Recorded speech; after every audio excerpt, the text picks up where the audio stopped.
What's up, YouTube? Punk Metal Dow here. Basically trying to, like everybody, tackle the issue of violence here in America that has been a major problem. It has really swept here lately. Um, it's one of those things that is definitely a very horrible thing, but it's now hitting closer to home as a retail worker, having seen two of the shootings happen. One happened at a Walmart. It started in a Walmart parking lot, I believe. Um, so I basically just made a list of points that I feel we are not addressing. And that's why we're really kind of spinning our wheels on this whole issue. And we're not really going anywhere. And to be fair, I don't really watch the news a lot. One fact about me is that depression kind of runs in my family, and you have to admit, when you watch the news, it's very depressing. It can be informative, but for the most part, it's violence, it's theft, it's, just all these terrible things that just drag down your day. So, if you're better versed on some of these points than me, please definitely feel free to share that in the comment section. And hopefully we can create a discussion that actually helps with all this because, I mean, we really shouldn't even have one shooting. But look at the sheer amount that we've had this year alone. It is getting absolutely out of control.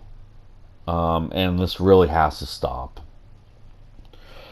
My first point being, video games are being blamed. There's lots of video games in Japan. There's also little violence in Japan. So I don't really see how we're blaming video games on this, where in a country where there's a lot of video games and where most of the video games are made, they don't have this issue. One interesting factor that I can point out as well about that is that Japan has a heavy influence on respect. I don't know how many people actually know this, but in Japan's schools, they don't hire janitors. The reason being, they want to teach children humility and to clean up after themselves, and that nobody is lower than they are. There's not somebody that, they can just do whatever they want and someone will pick up after them. That their actions have consequences. So, how do you blame video games then at that point? It almost seems like more like maybe there's just a lack of respect here in America, and it's not the video games. I myself grew up with rock, metal, and video games, and that's another thing. The music is once again under attack. I won't name the names of bands because that I feel will further help scapegoat people, these acts and whatnot, and I refuse to do that. But how do you explain the fact that I grew up with these things and I never shot anybody, I never stabbed anybody, I never even so much as punched somebody, and I certainly didn't kill anybody? I mean, these aren't rhetorical questions. I'm not saying these to be funny either. These are genuine questions.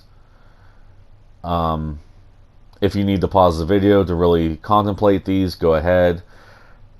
If you have an argument that really kind of counteracts mine, feel free to share it.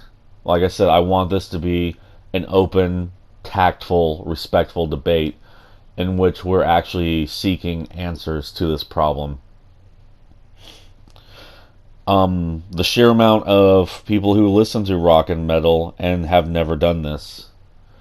If it's the rock music, if it's the metal music, how do you explain the sheer amount of people that listen to these things on a daily basis and have not done this? How do you explain the sheer amount of people that listen to this sort of music and they're very nice people? They give blood in situations like this. They donate money to help counteract these things. How do you explain all that?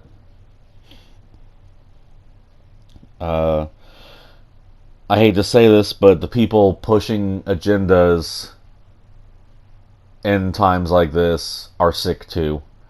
They may not be as sick as the shooter is, but it's pretty disgusting to use people's deaths to push agendas. I remember at one point when I actually had Facebook, I refuse to have Facebook now because it's become a hotbed of hostility and whatnot. But when I had Facebook, there was a shooting in a college in Oregon, and somebody tried to use that to push their agenda and their belief systems, talking about, well, when you push God out of schools, what do you expect to happen? And God hasn't been pushed out of schools. I want to clarify something because I don't know if this is still a thing or not, but there's been a lot of people saying that you're not free to practice your religion in schools. That's incorrect. Mandatory prayer is not permitted. And to be fair, growing up in the school I did, there never was a mandatory prayer, but I imagine for them to pass that law, there had to have been in some schools. And they're basically just saying you can't push your belief system onto other people. If you want to pray on your own time, feel free to whatever deity you wish. It's just mandatory prayer is not a thing.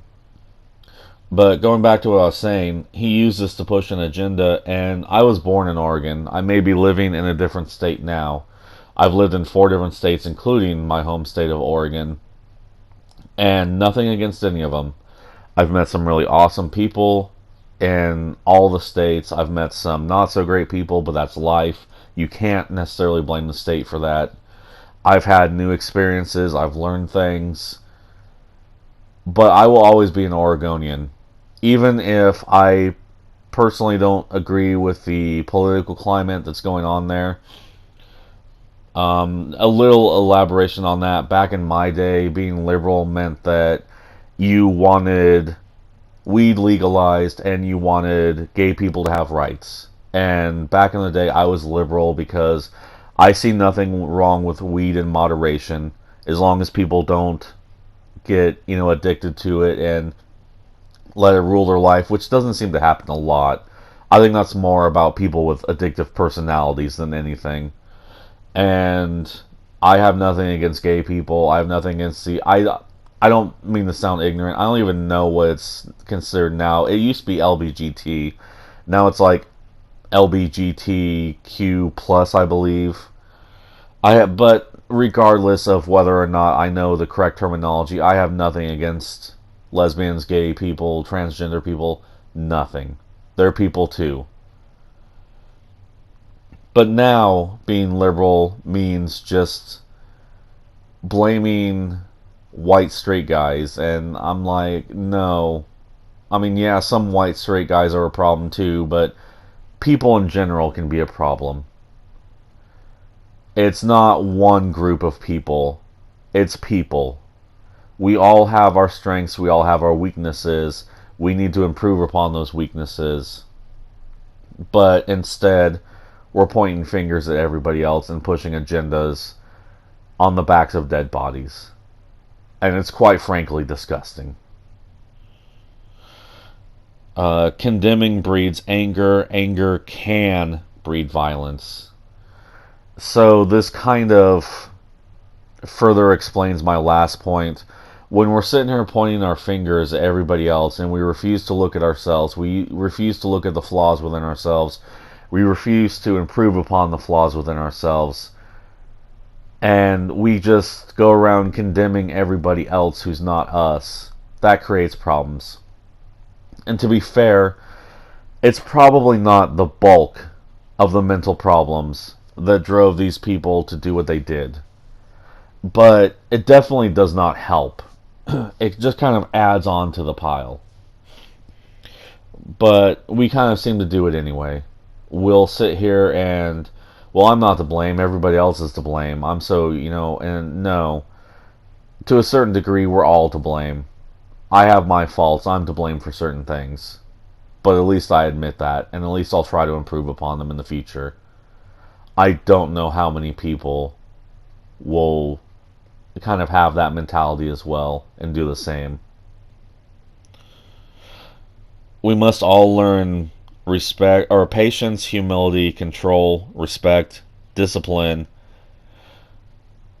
So let's just break that down word by word. Patience, unfortunately, life is going to be full of stressful things and stressful people. We have to learn to just deal with that. This will not change. People are a diverse grab bag. We will have people that are absolutely awesome in our opinion. We will have people that are absolutely not awesome in our opinion. And we'll have people somewhere in between. And we have to learn to appreciate the people that we feel are absolutely awesome and just deal with the people that aren't so much. And find constructive ways to deal with whatever negative emotion arises from this.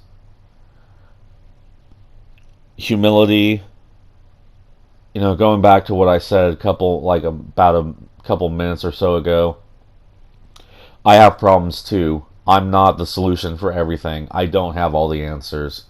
But I at least try to improve upon myself, and that's what matters. And I don't think anybody really expects me to have all the answers. And I honestly don't expect myself to have all the answers. Excuse me. But if I started out with 5 answers and all of a sudden I can develop 10, that's definitely a lot better. And I feel that's going to be a really hard thing to argue against. So I think rather than sitting here and looking to everybody else for answers and, getting angry when they don't have the answers, we need to look inside ourselves every once in a while for some answers. Control, obviously, the people that, and this kind of coincides with discipline, the people that did these sort of things obviously did not have self-control. And they really need to. If anybody ever has violent thoughts, they need to control them. They need to reach out. They need to find better avenues than what they're doing now. But on the same token, the people who are attacking one another non-violently but verbally and creating disparity and creating feelings of being bullied within people, they need to show control as well. Rather than condemning other people, they need to teach.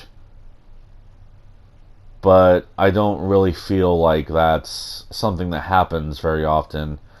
When I watch YouTube channels regarding a lot of things, there's very real attacks verbally. And when I say that, it's, as opposed to saying, well, this person believes this, however, I feel they should believe this because, and breaking it down and being respectful about it, it's, this person believes this, dramatic pause, what a fucking dumbass.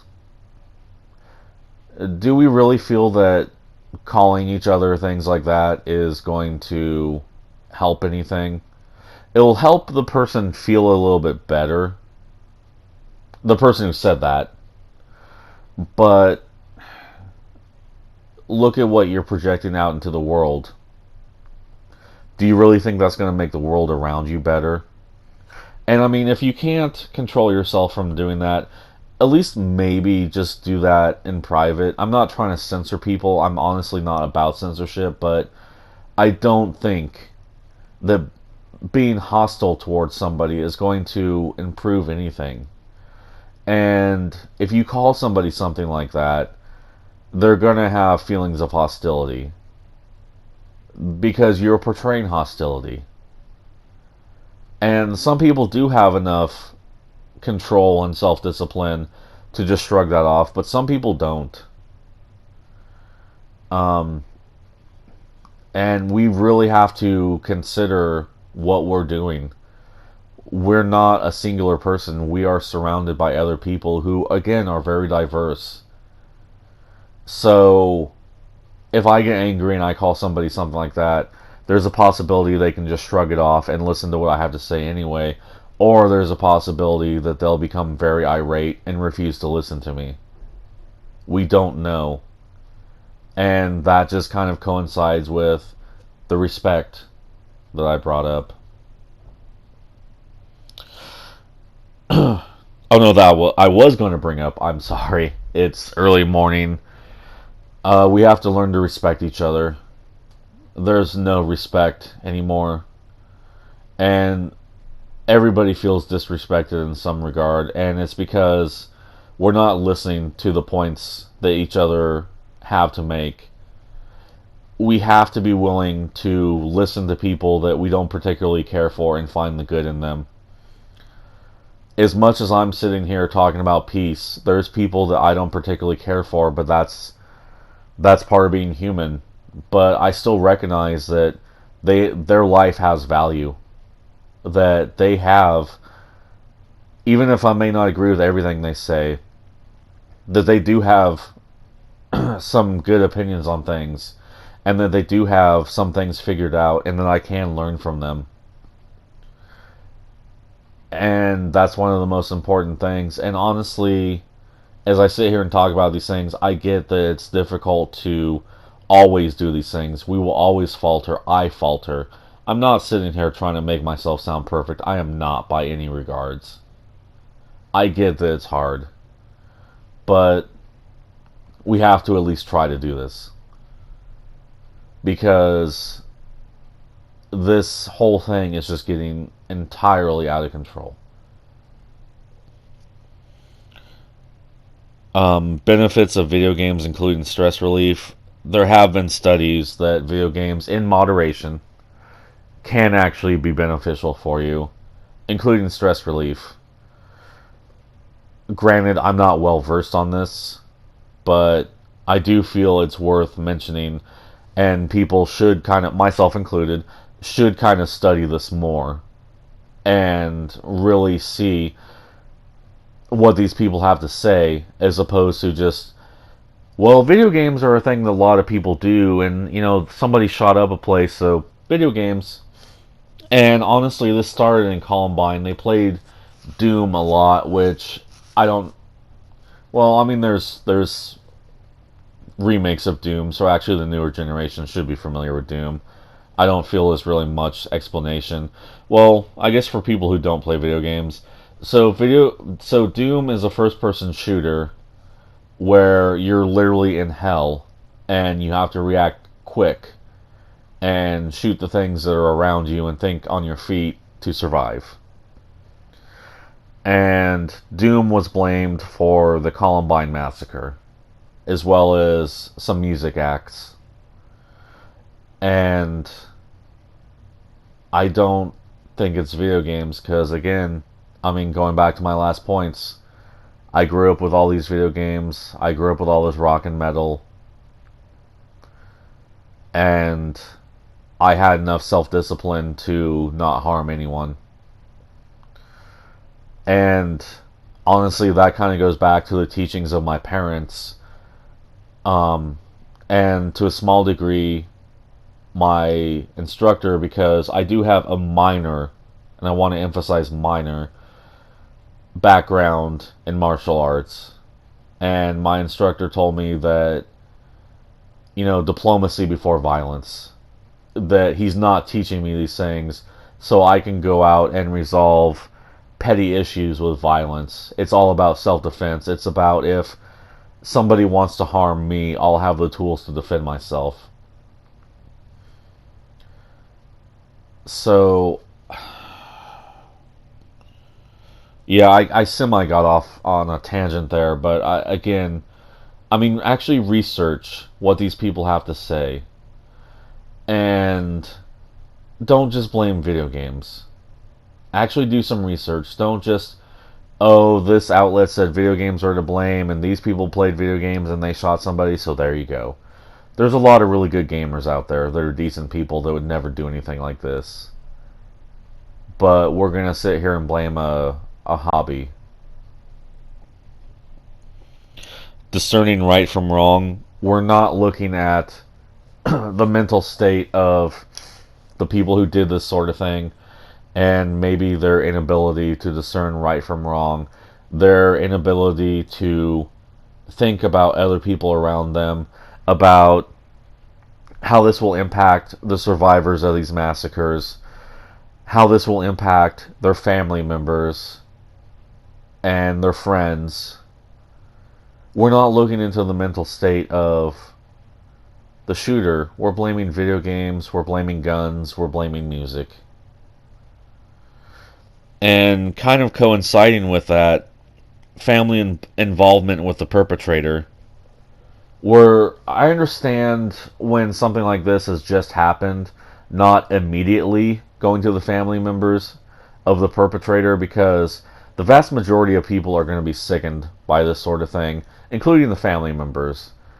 They're going to have to face some very real issues with the fact that someone they were close to did something this horrible. So I understand not going to them right away.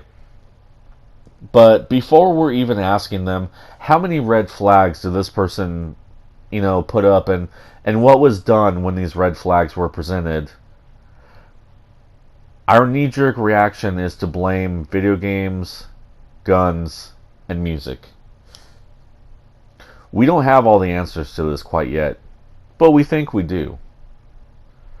Oh, it was this rock band, it was this metal band, it was this video game, it's, this caliber of gun. I understand wanting to prevent this, I do. But we can't rush this sort of thing. There's a lot more involved in this. This is being oversimplified. It's not a simple thing. We need to search for some real solutions. Otherwise, this will keep happening over and over and over again. And that goes with my next point, lack of real government solutions. We have the left and the right, again, just pushing agendas, not meeting in the middle, not realizing that, they have some good points, but they don't have everything figured out, and not listening to each other. You see these people on the news that they're just yelling at each other, and this solves nothing. This creates more hostility. And sitting here yelling at one another will not cause us to want to listen to each other. It's only going to cause us to shut down. And we will not hear the good points that each and every other person has to tell us. And again, I don't mean this to sound self-righteous. I don't mean this to sound perfect. I have problems with some of these things too. I've dealt with anger my whole life, and while I'm better with it, it's still a problem. So I understand how difficult it can be sometimes. But we need to try. We need to stop blaming everybody else, and we need to address our own problems, and as well as the problems in others. There has to be a middle ground. And we're just not trying to find it. It almost feels lazy to me, to be honest. Finding that middle ground is work. And we don't want to seem to put in the work. We just want to blame other people and feel like we've accomplished something and go home feeling like we've really done something when we haven't. My last point is, apparently now, come to find out, there's essentially a white supremacy argument to all this. Now, to be 100% fair, I don't remember there ever being a Hispanic mass shooter, a black mass shooter, or an Asian mass shooter. And maybe I'm wrong. Unfortunately, as far as I remember, every mass shooter has been white. And I think every one of them has been male. And this obviously points to a very large problem in the white male community. But where does the white supremacy argument come in? Um, when Eric Harris and Dylan Klebold did the Columbine massacre, it wasn't about race. It was about being bullied. I can't remember the guy's name, but there was a guy in California. He felt bullied and dejected, and he unfortunately, I don't think he was a mass shooter. I think he actually ran over a lot of people. Not that that actually matters. He's still, what he did is wrong. It's still disgusting. But a lot of the common theme there was feelings of being harassed or dejected or bullied. It wasn't about race. And here lately, it's become a very popular thing to blame white males for a lot of things. And to see all white males as inherently toxic and disgusting and evil. And it's been a known fact for a while that there's higher suicide rates in men than there are women. And so you put all these together, and somehow your answer to this is white supremacy. There seems to be a very unhealthy mental state in white males that has nothing to do with white supremacy. That has everything to do with, I don't know, maybe self-image, feelings of self-worth. That could be a very large one. Because honestly, I feel like a lot of people, I've had issues with suicide.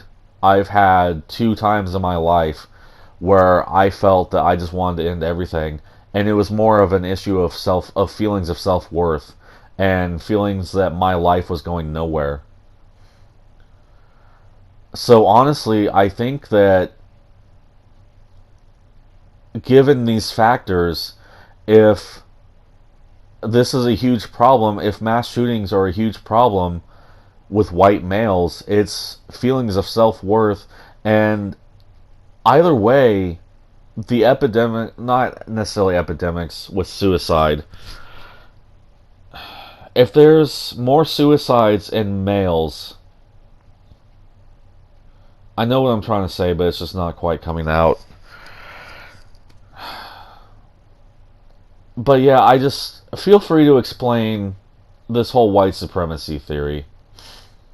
Because honestly, I mean, I hate to sound overly repetitive, but like I said, it feels more like an issue of self-worth.